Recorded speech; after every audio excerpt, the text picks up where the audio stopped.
Sir, जी जिन RNA से हम protein बनाते हैं ना, हाँ जी। सीक्वेंस को, हम्म, उस सीक्वेंस को अगर हम मतलब ऑनलाइन करते हैं और उसको चेक करते हैं, तो वो मतलब आरएनए सीक्वेंसिंग होती है। एग्जैक्टली। मतलब हमें पता लग जाए कि जो हम प्रोटीन बनाने जा रहे हैं उसमें कौन सा आरएनए सीक्वेंस यूज हो रहा है और उस आरएनए में जो कोडॉन्स है उनका क्या सीक्वेंस है।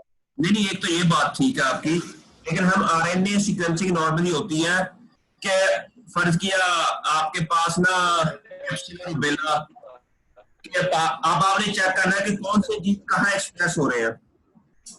फर्ज किया कैप्सिलर और बेला का जो भी आपके क्रोमोसोम है, 25,000 जीन है टोटल इसके अंदर। अब आपने देखना है कि यस कौन सर। जीन कहाँ एक्सप्रेस होते हैं। रूट स्पेसिफिक जीन कौन से हैं, शूट स्पेसिफिक जीन कौन से हैं, फ्लावर स्पेसिफिक जीन कौन से हैं। अब आप क्या करेंगे कि कैप्सिलर और बेला का आप वो प्लांट लोगे, फिर उसका रूट के अंदर से आरएनए आइसोलेट करोगे, फिर शूट का लहदा से आरएनए आइसोलेट करोगे, लीफ का लहदा से, फ्लावर जी का सर। लहदा से, फ्रूट का लहदा से। ठीक है। अब जब सर इनका अलग अलग डाटा हमें मिल जाएगा। मेरी बात की समझ, एक मिनट, वो सारे का सारे डाटा में हम डाउनलोड आरएनए, टोटल आरएनए हम एक्सट्रैक्ट कर लेंगे हर सैंपल से अलग अलग। जी जी। हर सैंपल के आरएनए को, जो आपका मैसेंजर आरएनए होता है ना, उसके एंड के ऊपर पॉली ए टेल लगी होती है।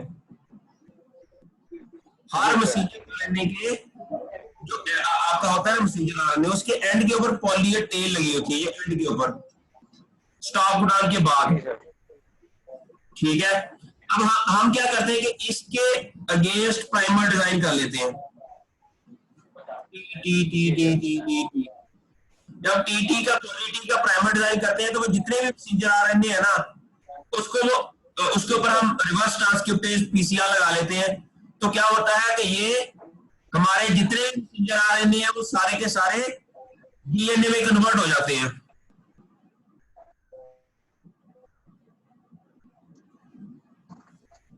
क्या होता है कि हम सीडीएनए में कन्वर्ट कर देते हैं सारे के सारे जितने मैसेंजर आरएनए रूट के अंदर एक्सप्रेस हुए हैं ना।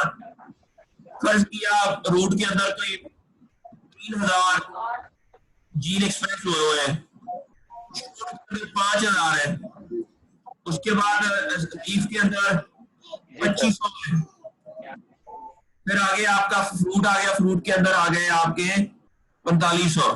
ठीक है।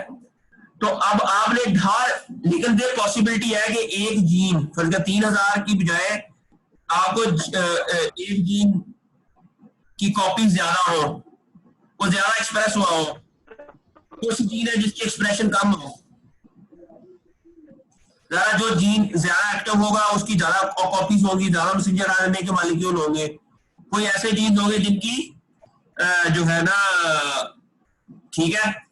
अच्छा, अब हम ये क्या करेगा, ये हर इंडिविजुअल मैसेंजर आरएनए को डीएनए में कन्वर्ट कर देगा।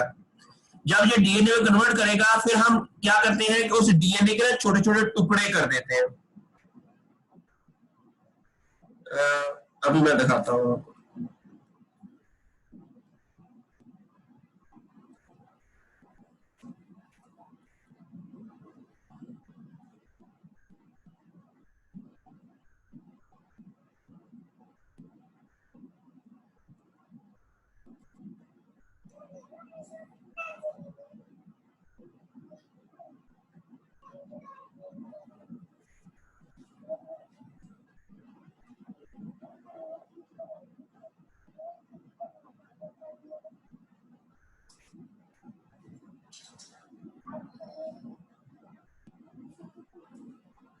एक मिनट, आरएनए सिक टीपीटी,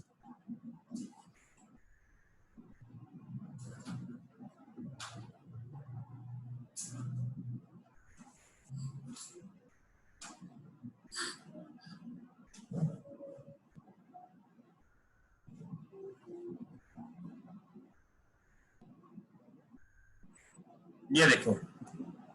हम क्या करते हैं कि टोटल आरएनए आइसोलेट कर लेते हैं, फिर उसको कन्वर्ट कर देते हैं डीएनए के अंदर। कैसे? पॉली ए टी यूज करके, ठीक है। उसके बाद हम क्या करते हैं कि उस डीएनए को, जो हम डीएनए टोटल फर्ज किया 25,000 डीएनए बने उस टाइम, क्योंकि 25,000 आरएनए के मॉलिक्यूल थे, तो तब हम क्या करते हैं कि क्योंकि इतने बड़े जो आपका आरएनए का मॉलिक्यूल है ना, वो नॉर्मली कोई 1500 बेस पेयर का होता है, कोई 2500 बेस पेयर का होता है, कोई 700 बेस पेयर का होता है। जो मशीन है उनके लिए ये मुश्किल हो जाता है कि इतने बड़े बेस पेयर को सीक्वेंस करना। इसलिए क्या करते हैं कि हम उन तमाम मैसेंजर आरएनए के मॉलिक्यूल को ना हम छोटे छोटे टुकड़ों में कन्वर्ट कर देते हैं, ये देखें। और ये छोटे छोटे टुकड़े होते हैं 100 बेस पेयर के नॉर्मली, और ये 100 बेस पेयर के टुकड़ों के साथ हम कुछ अडॉप्टर अटैच कर देते हैं, जो कि एक तरफ रेड है एक तरफ ग्रीन है, ये दोनों तरफ, जो कि जिसकी सीक्वेंस हमें मालूम होती है, डीएनए की सीक्वेंस। और इसके ऊपर हम प्राइमर डिजाइन करके ना फिर हर 100 बेस पेयर के फ्रेगमेंट को हम सीक्वेंस करवा लेते हैं। सबसे पहले क्या करते हैं, हम टोटल मैसेंजर आरएनए आइसोलेट करते हैं, उसको फिर डीएनए में कन्वर्ट करते हैं पॉली टी टेल के साथ, और फिर हम क्या करते हैं उनको छोटे छोटे टुकड़ों में कन्वर्ट कर देते हैं, और वे छोटे छोटे टुकड़े के साथ जो 100 बेस पेयर के होते हैं उनके साथ हम अडॉप्टर अटैच कर लेते हैं। और वो अडॉप्टर जब हम उसके साथ अटैच करते हैं तो फिर एक मशीन होती है नेक्स्ट जनरेशन सीक्वेंसिंग मशीन, उसके अंदर हम इन तमाम चीजों को डालते हैं, तो वो हमारे हर जो फ्रेगमेंट है उसको सीक्वेंस कर देता है। तो इस तरह हमारे पास को मिलियंस जो है ना हमारे पास रीड्स आ जाती हैं। ये जो 100 बेस पेयर का जो टुकड़ा है, जब ये सीक्वेंस होता है तो इसको हम कहते हैं रीड। फर्ज किया हमारे पास, मैं बता रहा हूं कि हमारे पास एक जो मैसेंजर आरएनए है ना, उसकी लेंथ है 1500 बेस पेयर। इसके 100 बेस पेयर के कितने टुकड़े बनेंगे शोएब? सर 15 बनेंगे। एग्जैक्टली 15 इसके अंदर बनेंगे 100 बेस पेयर फ्रेगमेंट, ठीक है। 100 उसके बेस पेयर को बनेंगे। अगर हमारे पास 700 बेस पेयर आरएनए है, यस सर, तो उसके कितने फ्रेगमेंट बनेंगे? 7। उसके कितने फ्रेगमेंट बनेंगे? 700 सर, 700 बेस पेयर, सॉरी 7 बनेंगे, 700 7। हाँ जी। अच्छा, जब हमारे पास इन दोनों जीन के सीक्वेंस होंगे तो हमारे पास को टोटल 22 फाइल्स बनेंगी 100 बेस पेयर का। ईच जो 100 बेस पेयर है ना, उसको जब सीक्वेंस होगी तो इस 100 बेस पेयर के ईच फ्रेगमेंट को, जिसको जो सीक्वेंस होगा उसे हम कहते हैं रीड। उसे क्या कहते हैं? Read. It means 1500 base pair के अंदर 15 रीड्स होंगी, और 700 बेस पेयर के अंदर कितनी रीड्स होंगी? 7। जो 100 बेस पेयर का फ्रेगमेंट है, जब वो सीक्वेंस होगा, उस सीक्वेंस को हम क्या कहेंगे? रीड। क्या कहेंगे? Reads.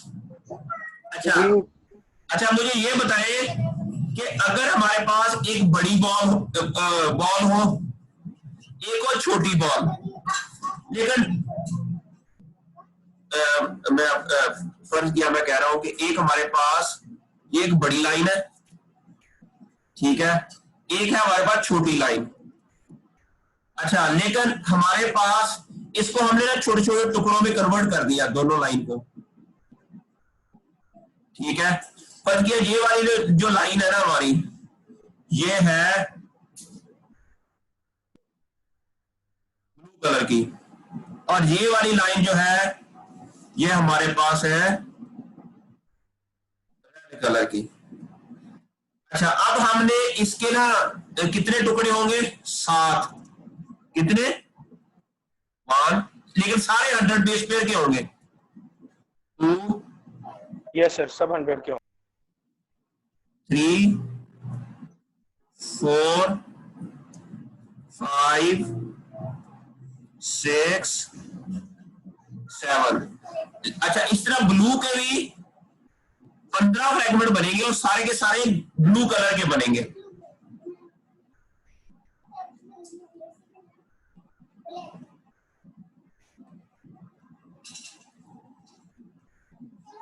One, to, same same वही कलर है 100 बेस पेयर के। अच्छा, अब मुझे ये बताओ कि अगर हमारे पास इसकी रीड्स ब्लू वाले की, ये एक रीड होगी, ये एक रीड है, ये एक रीड है, ये एक रीड है, ये एक रीड है, इस तरह की हमारे पास तो 15 रीड है। मेरी बात की समझ आ गई आपको? जी सर। अब हमारे पास इस तरह की 15 रीड है। अच्छा, अब हमने समझो, ये एक बड़ा फुटबॉल है, ये छोटा फुटबॉल है। इसको हमें सिर्फ 7 टुकड़ों में ये फुटबॉल बन जाएगा छोटा। लेकिन बड़े फुटबॉल को बनाने के लिए हमें कितने छोटे छोटे टुकड़े चाहिए? 15। 15 चाहिए ना हमें, लेकिन छोटे को हमें सिर्फ 7 चाहिए। लेकिन अगर हमारे पास एक बाउल हो और उसके अंदर, उस बाउल के अंदर हमारे पास कोई 200 रेड फ्रेगमेंट हो और 200 ब्लू फ्रेगमेंट हो,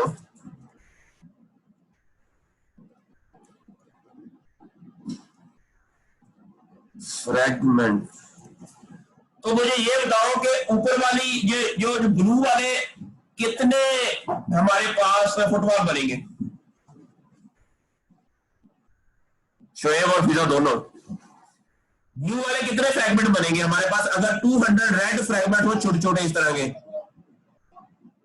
और 200 ही ब्लू फ्रेगमेंट हो, तो बड़ी बॉल कितनी बनेगी, छोटी बॉल कितनी बनेगी?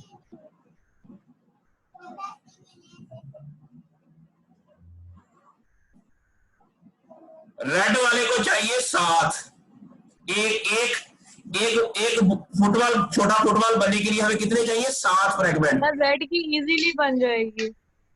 रेड के हमें बनेंगे जो जितने भी है ना उसको, और क्या रेड के हमारे पास बनेंगे 200। जी सर। बाई 7। आंसर बताओ।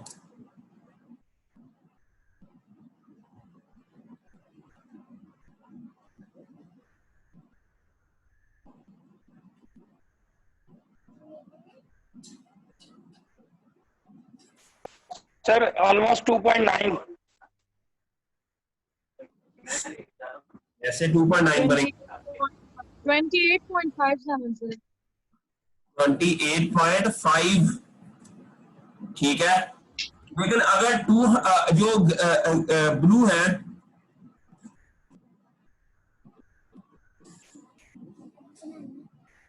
अच्छा ब्लू जो है वो है 200, उसको कितने एक के लिए हमें कितने चाहिए? 15। तो इससे कितने बनेंगे? इसको डिवाइड करो। 13 सर। अच्छा, इट मींस अगर हमारे पास दोनों मैसेंजर आरएनए की इक्वल रीड्स हो तो किसका एक्सप्रेशन ज्यादा हाई होगा?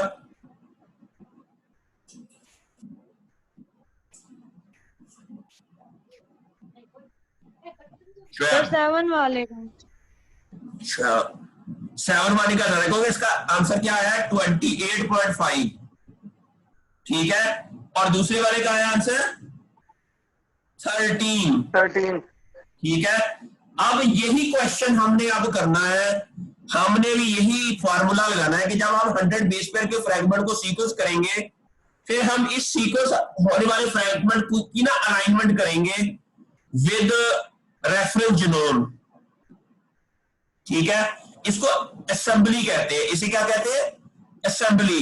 assembly, ठीक है, तो इस तरह हमारे पास फर्क है, जिस जीन के जितने फ्रैगमेंट जिसके साथ बाउंड कर जाएंगे, ठीक है, तो हम कहेंगे कि इसके जो रीड्स है वो इतनी है, रीड्स कितनी है उसकी, वो उसके मुताबिक हम कहेंगे कि इसका रीड काउंट इतना है। फर्ज किया जो इसके साथ हमारे अगर 200 फ्रैगमेंट इसके साथ अटैच होते हैं, जिसे हम कहेंगे कि 200 रीड काउंट है ब्लू का और 200 रीड काउंट है रेड का। ठीक है, लेकिन ये अभी सिर्फ रीड काउंट है, इसके बाद में हमने इसको कन्वर्ट करना है एक्चुअल डाटे में। रीड काउंट का मतलब ये है कि अभी इसका मतलब ये नहीं कि एक्सप्रेशन कितना है, क्योंकि इसके अंदर we can not say that कि दोनों एक्सप्रेशन सेम है, क्योंकि एक छोटा है एक बड़ा है। इसको एक्सप्रेशन के अंदर कन्वर्ट करने के लिए एक ना नई टर्म है जिसे कहते हैं आरपीकेएम। आरपीकेएम इसे कहते हैं रीड्स पर किलो मिलियन, पर किलो बेस पर मिलियन मैप रीड्स। ठीक है, ये इसके इसलिए हम इस रीड को पहले कन्वर्ट करेंगे आरपीकेएम वैल्यू में। जो आरपीकेएम वैल्यू होगी वो असल जीन एक्सप्रेशन होगा। जो आरपीकेएम वैल्यू क्या होगी, वो क्या होगा, वो असल जीन एक्सप्रेशन होगा। अच्छा, इसको अब आरपीकेएम वैल्यू को कैसे हम कन्वर्ट करते हैं, अच्छा रीड काउंट को कैसे आरपीकेएम वैल्यू में कन्वर्ट करते हैं, उसके लिए कुछ फार्मूलाज है। अच्छा, फार्मूला क्या है, मैंने आप लोगों को शायद कल परसों एक व्हाट्सएप पे भेजा था, कुछ चीजें भेजी थी आप लोगों को। जी सर।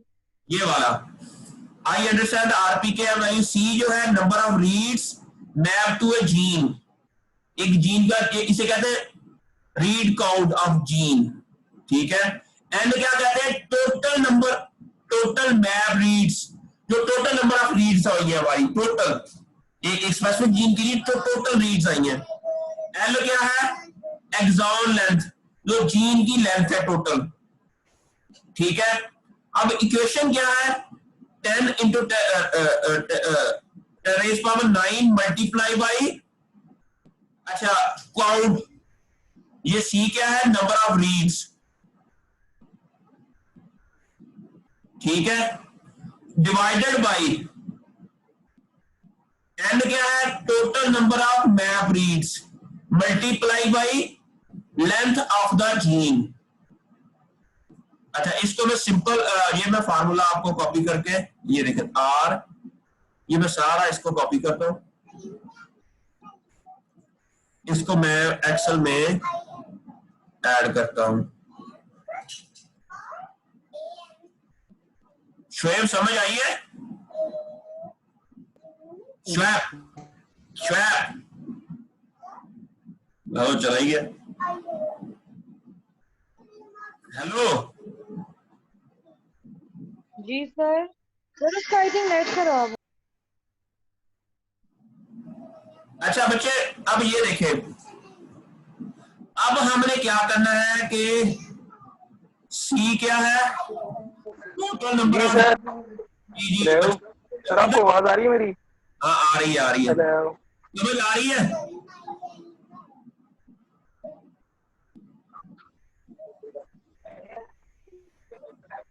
अच्छा, अब ये जो है, ये हमारे पास इक्वेशन है। ठीक है, अब इस इक्वेशन के मुताबिक अगर हमारे पास टोटल नंबर ऑफ रीड्स जितनी भी आती है किसी जीन की, जब हम उसको अलाइन करते हैं, किसी भी हमारे पास कोई टोटल जीनोम सीक्वेंस हुआ उसके साथ अलाइन करते हैं, वो मैं पहले थोड़ा सा आपको वही दोबारा पढ़ा दूं कि ये देखें,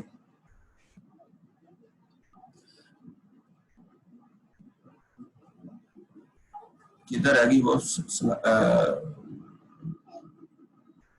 ये। अच्छा ये देखिए बच्चों, अब ये होगी हमारे पास सीक्वेंसिंग होगी। सीक्वेंसिंग होने के बाद ये डिफरेंट सीक्वेंसिंग प्लेटफॉर्म है जिसके थ्रू हम इसकी सीक्वेंसिंग करते हैं। अच्छा, और उसके बाद क्या होता है कि ये देखिए इतनी शॉर्ट रीड्स पैदा हो जाती हैं, मिलियंस ऑफ शॉर्ट रीड्स पैदा हो जाती हैं जो कि 100 बेस पेयर की होती है। ये बाद में फिर हम इसको क्या करते हैं कि इसकी हम करते हैं मैपिंग विद इसका अलाइनमेंट करते हैं विद कोई भी जो ऑलरेडी हमारा ट्रांसक्रिप्टोम डाटा ऑलरेडी जो जनरेट हुआ है उसके साथ हम, या जीनोमिक सीक्वेंस के साथ हम इसको क्या करते हैं, मैपिंग करते हैं। फर्ज किया हमारे पास ये अब ये 4 रीड्स हैं, अब ये देखते हैं कि ये 4 रीड कहां कहां मैप इसके अंदर, ये 3 4, अब ये एक जीन है उसके साथ कितनी रीड्स अटैच हुई है, अलाइन हुई है 4 रीड्स। अच्छा, और सिमिलरली ये देखें आपको लगता है कि ये देखें ये रीड्स सारी की सारी अलाइन हो रही है, बल्कि ये पूरा टोटल जीनोम है। ये आपको नजर आ रहा है कि आपकी रीड्स कहां कहां, नॉर्मली जो रीड्स है ना वो एक्सॉन इंट्रॉन के साथ बाइंड नहीं करती क्योंकि इंट्रॉन रिमूव हो जाता है आरएनए स्प्लाइसिंग के बाद। अब ये देखो इस जीन के अंदर या इस एक्सॉन के ऊपर कितनी आपकी रीड्स है, तो जो कंप्यूटर क्या होता है कि वो इसको रीड कर लेता है कि हर जो जीन है उसके साथ कितनी रीड्स है, बल्कि ये एक जीन है इसका रीड काउंट कर लेगा, ये जीन इसका रीड काउंट कर लेगा। और फिर हमें ना डेटाबेसेस है जिसके अंदर ऑलरेडी लोगों ने जो रिसर्च की होती है, रीड काउंट मालूम किए होते हैं, तो वो उसका डाटा हमें ना वो उधर अपलोड कर देते हैं। जिस तरह अभी ये शोएब का फ्रिजेरिया का एक डाटा है जिसके अंदर मैंने ये अभी इंटरनेट से डाउनलोड किया है, ये देखें। अब ये इसके मुताबिक ये जो जीन है ना, ये जीन इसकी कोई रीड्स नहीं इनको मिली इस स्पेसिफिक एक्सपेरिमेंट के अंदर। फर्क कोई भी, ये फर्क रूट का डाटा हो सकता है, शूट का डाटा हो सकता है, लेकिन ये वाला जीन जो है ना, ये वाला जीन इसकी 147 रीड्स है, ये जीन इसकी 12 रीड्स है। ये जो फाइटोसोम में है ना फ्रिजेरिया वेस्का का डाटा, जो उसके साथ इन्होंने ना मैप की है रीड्स, और इसके मुताबिक ये जीन इसकी रीड ज्यादा है, जिसकी रीड ज्यादा है इट डजंट मीन कि उसका एक्सप्रेशन ज्यादा है। क्यों? क्योंकि देयर इज अ पॉसिबिलिटी कि उसकी एमआरएनए की लेंथ ज्यादा हो, अल्टीमेटली उसकी जो पीकेआर जो आरपीकेएम वैल्यू शायद उतनी ज्यादा ना आए जितनी हम समझ लेंगे इसकी रीड ज्यादा है, क्योंकि उसकी एमआरएनए की लेंथ भी ज्यादा हो सकती है। लेकिन अगर उसकी एमआरएनए की लेंथ छोटी है और रीड ज्यादा है तो उसकी आरपीकेएम की वैल्यू बहुत ज्यादा आएगी। जितनी ज्यादा आरपीकेएम की वैल्यू आएगी इट मीन उतना ज्यादा वो जीन एक्सप्रेस हुआ है। ये हमने मालूम करना है। अभी ये हमारे पास समझो हमने पिछला कोई काम नहीं करना, हमारे पास प्रोसेस्ड रीड और सारी की सारी हमारे पास आ गई हैं। यहां तो कोई कंफ्यूजन शोएब गुजा समझ आ रही है? Yes sir. नहीं सर, कंफ्यूजन कोई नहीं समझ आई? अच्छा आ गई है। अच्छा चीजा आपने और शोएब ने कुछ ऐसे डाटा इंटरनेट के ऊपर जब हम जियो एक ना एनसीबीआई के अंदर जियो को क्लिक करेंगे ना तो वहां पर जो भी आपका जीन है, आपका प्लांट है, हमने वहां सर्च करना है तो उसकी ना ये हमारे पास जो ना काउंट कुछ है जिसके अंदर ये रीड्स के काउंट आ जाते हैं। इवन कुछ ऐसे भी हैं जिसके अंदर आरपी की वैल्यू भी दे देते हैं। मैं अभी दोबारा से मैं सारा सबके लिए ताकि आप लोगों को समझ आ जाए। सबसे पहले हमने क्या करना, हमने ये ऑलरेडी जो हमारे जिन लोगों ने ऑलरेडी काम किया हुआ है इसके ऊपर, हमें ये डाटा नहीं तो हमें ये खुद करवाना पड़ता है ये सारा काम, क्योंकि ये ओरिजिनल डाटा आरएनए सीक्वेंसिंग का, ठीक है। इसके अंदर क्या किया कि इन्होंने टोटल आरएनए आइसोलेट किया, उसको सीडीएनए में कन्वर्ट किया with using poly T primers और रिवर्स ट्रांसक्रिप्ट, ठीक है। और उसके बाद फिर उसके साथ अडॉप्टर अटैच किए, तो पहले उसको छोटे छोटे टुकड़ों में कन्वर्ट किया 100 बेस पेयर के, फिर उसके साथ अडॉप्टर अटैच किए, अडॉप्टर अटैच करने के बाद उसको सीक्वेंसिंग की। तो इस तरह हर रीड सीक्वेंस हो गई, हर रीड सीक्वेंस हो गई। हर 100 बेस पेयर का फ्रेगमेंट जो सीक्वेंस होगा उसको हम क्या कहेंगे, रीड कहेंगे। उसे क्या क्या कहेंगे, रीड। और इसमें हमारे पास डाटा आ जाता है। डाटा जब आ जाता है फिर हम उसकी में से क्वालिटी फिल्टर लगा के पहले क्वालिटी एनालिसिस करते हैं। वो सारा काम करने के बाद फाइनली हमारे पास रीड काउंट आ जाता है। रीड काउंट जिस तरह ये शॉर्ट रीड्स आ जाती हैं, इनमें से जो क्वालिटी फिल्टर्स है वो कंप्यूटर हमें अलग करके हम उसका एनालिसिस करते हैं और फाइनली हमारे पास ये जो 100 बेस पेयर के फ्रेगमेंट्स आ जाते हैं जो कि क्वालिटी वाले होते हैं, उसको हम रखते हैं, बाकी सारा डिलीट कर देते हैं। इन क्वालिटी रीड्स को फिर हम क्या करते हैं, उसको हम ट्रांसक्रिप्टोम डाटा के साथ अलाइन करते हैं। इस अलाइन को कहते हैं, इस अलाइन को कहते हैं जीनोम मैपिंग, या इसको असेंबली भी कहते हैं, जीनोम असेंबली भी कहते हैं इसको, इसको अलाइनमेंट भी कहते हैं। ये जिस जीन के साथ, इस जीन के साथ 4 रीड्स काउंट हुई है तो इसका हम कहेंगे कि इस जीन का काउंट कितना है, 4 रीड्स। ठीक है। सिमिलरली डिफरेंट जो जीन्स है वो डिफरेंट के साथ बाइंड करते हैं। तो ये समझ गया, इसका इसके रीड काउंट ज्यादा है, इसके रीड काउंट कम है।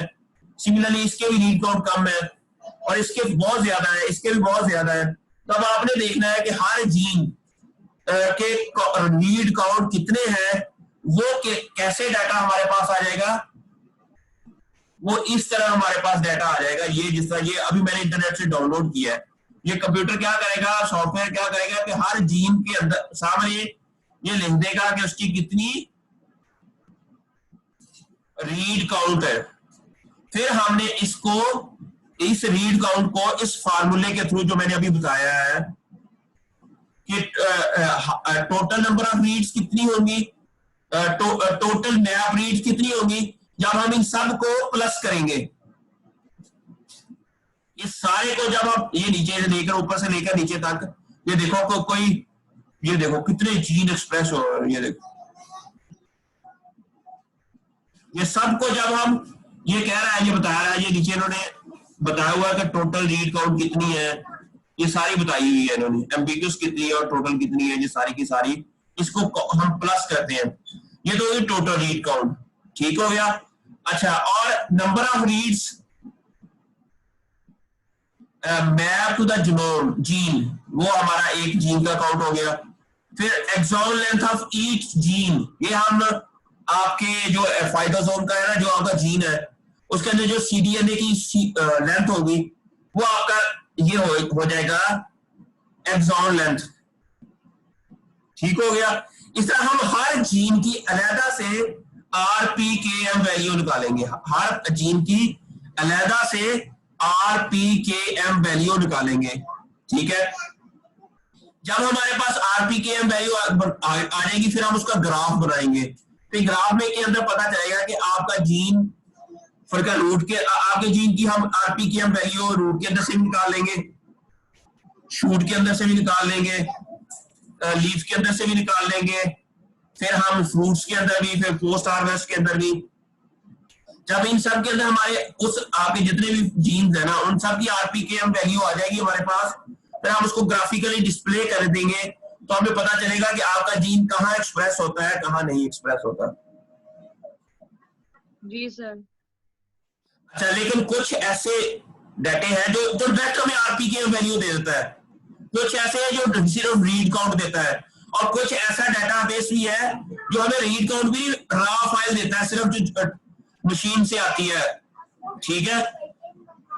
अगर तो आपको किसी जगह ऐसी वेबसाइट के ऊपर आपकी आरपीकेएम वैल्यू मिल जाती है ना, फिर तो आपका सारा काम आसान हो गया। आपने जस्ट अपने जीन की ना देखना है, सर्च आउट करना है, उसकी आरपीकेएम वैल्यू देखनी है और उसको अलग कर लेना है। मेरी बात की समझ आ रही है बच्चों? Yes sir. ठीक है। अच्छा, अब ये देखें, ये जो श्वेप का मैंने फ्रिजेरिया जिसका कैप्सिला रूबेला है ना, अच्छा उसका मैं ये अभी निकाला है।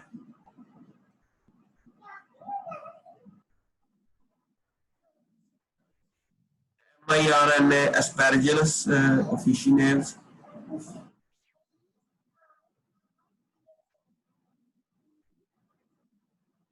ये वाला।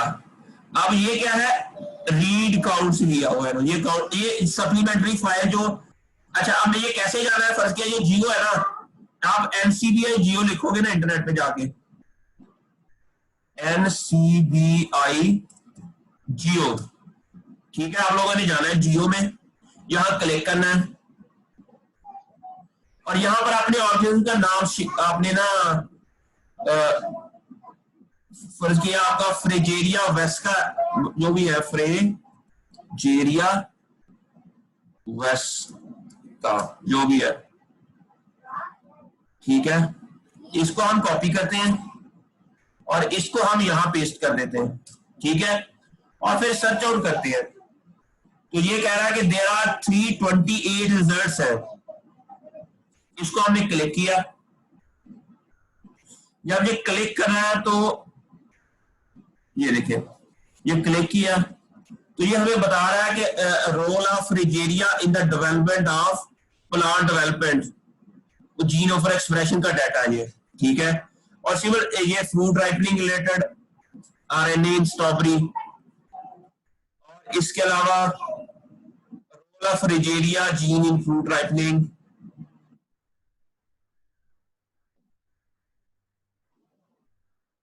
Transcriptome study the development of ripening of, ये हम फिर इसको क्लिक करते हैं। ये जो एक खुलेगी हमारे पास है एक डाटा, ये इसमें बताएगा strawberries ideal model for studying molecular biology and development of non climatic fruit, ये पहले उन्होंने बताया हुआ है। इन्होंने क्या किया कि माइक्रो एरे का एक्सपेरिमेंट है ये, ठीक है, ये भी जीन एक्सप्रेशन का होता है इसके अंदर भी।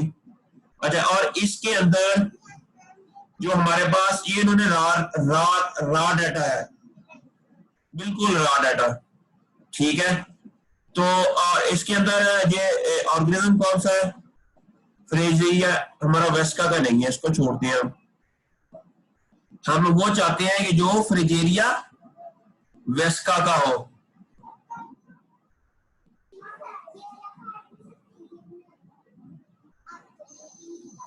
ये देखिए ये फ्रेजेरिया वेस्का है, इसको देख लेते हैं। जिनोमा स्टडी फ्रूट एसोसिएटेड, इन्होंने नॉन कोडिंग आरएनए के बारे में इन्होंने स्टडी किया है। High throughput and RNA sequence for poly A depleted, अच्छा इन्होंने पॉलीएड यूज की, नॉन कोडिंग आरएनए वो है ना वो यूज किया है इन्होंने। इसके ट्रांसक्रिप्ट्स है, ये भी आपके काम का नहीं है क्योंकि ये इन्होंने अदर देन जो है ना मैसेंजर आरएनए वो इन्होंने सीक्वेंस किया है। अब ये देखते हैं कि ये कौन सा है,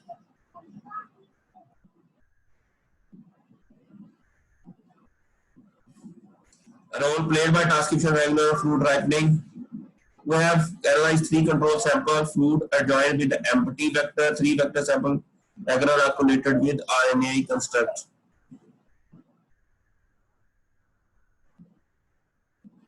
अच्छा ये देखिए इसमें भी हमारा को काम, अब वो एक और चीज है वो बाद में बताऊंगा आपको।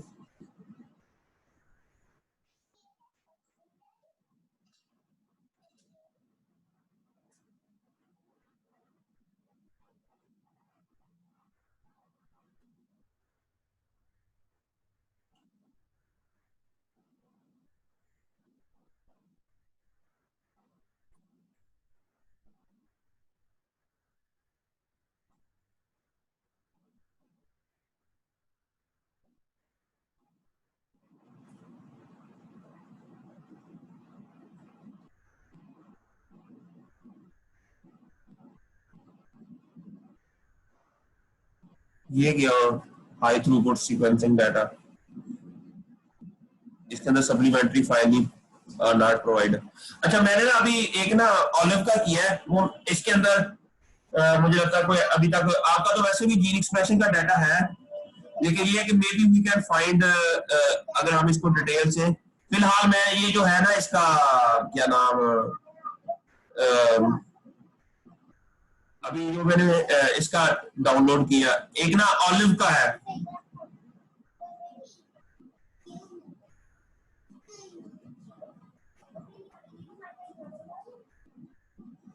इधर ना हम ऑलिव का क्या नाम है, ऑलिव Olia Europea.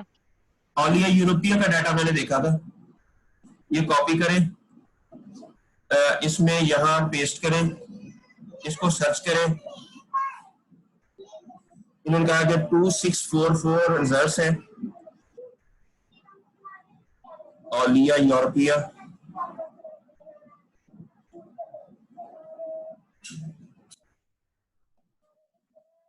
ये देखें, ये एक बहुत प्यारा डाटा इनका, gene expression pattern olive tree organ, इन्होंने तमाम ऑर्गेन का डाटा लिया हुआ है। ये इसलिए मुझे ना यही हमें चाहिए। इन्होंने तमाम ट्री ऑर्गेन इन्होंने क्या किया है, इस तरह का अगर आपको मिल जाए ना फ्रिजेरिया का, there is RNA-6 study of the transcript activity of different tissues from adult. इन्होंने क्या किया हुआ है कि इन्होंने क्या सारे 6 प्लांट ऑर्गेन आर स्टडीड, जो भी उनके में से जीन एक्सप्रेशन का डाटा इन्होंने जो भी, और इससे सबसे अच्छी बात इसके अंदर ये है कि इन्होंने ना ये एक ना सप्लीमेंट्री जो डाटा दिया हुआ है ना इसके अंदर, ये वाला, और ये भी RPKM वैल्यू है।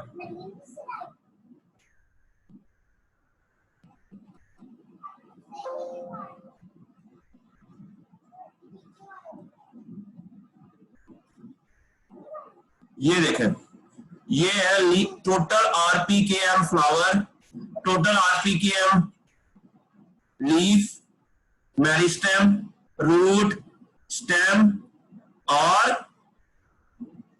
Total RPKM। तो ये देखिए हर जीन का ना इन्होंने क्या किया हुआ है, ये देखिए इसमें बड़ा खूबसूरत डाटा इन्होंने जनरेट किया हुआ है। ये जीन है, पहला क्या है नेम फ्रूट भी वो और इसका लीनियर टोटल RPKM फ्लावर, ये पहले जीन का नाम, फिर ये फ्लावर का, फिर ये आगे लीफ का RPKM वैल्यू, और ये सब की इन्होंने RPKM वैल्यू बड़े ही खूबसूरत अंदाज में इन्होंने यहाँ पर वो ना दी हुई है। अब आपने क्या करना है, फर्ज किया मैं सारे का नहीं लेता, लेकिन सिर्फ ये कुछ कोई हम 25 जीन का डाटा लें, ठीक है, और इसको अगर हमने हीट मैप में लेके जाए ना, ये देखिए ग्राफिक्स में जाके हीट मैप, और यहां पर जाके अगर हम पेस्ट कर दें, ठीक है, और इसको स्टार्ट कर दें, तो ये हमारे पास ये बताएगा कि कौन सा जीन जो है ना फ्लावर के अंदर कौन सा एक्सप्रेस ज्यादा हुआ है, स्टेम के अंदर कौन सा एक्सप्रेस हुआ है, ठीक है। और अगर इसको हम शो कंट्रोल पैनल में चाहे साथ में ये क्लस्टर एनालिसिस भी कर देगा। ये देखें, तो ये भी बता देगा कि कौन सा जीन का एक्सप्रेशन किस लिहाज से। मेरी बात की समझ आई है बच्चों? एक तो ऐसे हम इसको डिस्प्ले कर सकते हैं, और दूसरा, यस सर आ रही है, आ रही है। अगर हमारे पास RPKM की वैल्यू है, इसके अलावा हम क्या कर सकते हैं, जीन एक्सप्रेशन का ये लेकिन सर मैं सोच रहा था कि ये हम अपने उससे जो प्रोजेक्ट पे काम कर रहे हैं उससे हट नहीं जाएंगे। लाइक हम डॉग पे काम कर रहे हैं तो डॉग से RPKM पे चले जाएंगे, तो ये मतलब ये नहीं होगा कि हमने वो जी में कई पंजाबी के खिचड़ी पकाती है। इसमें हमने क्या करना है कि हमने अपने डॉग वाले जीन का ही RPKM मालूम करना है। ठीक हो गया सर, ठीक हो गया, फिर ठीक है। हमने उन तमाम में जितने भी जीन एक्सप्रेस हुए हैं उनमें से सिर्फ हमने अपने डॉग वाले जीन का RPKM लेना है, तो इससे हमें ये अंदाजा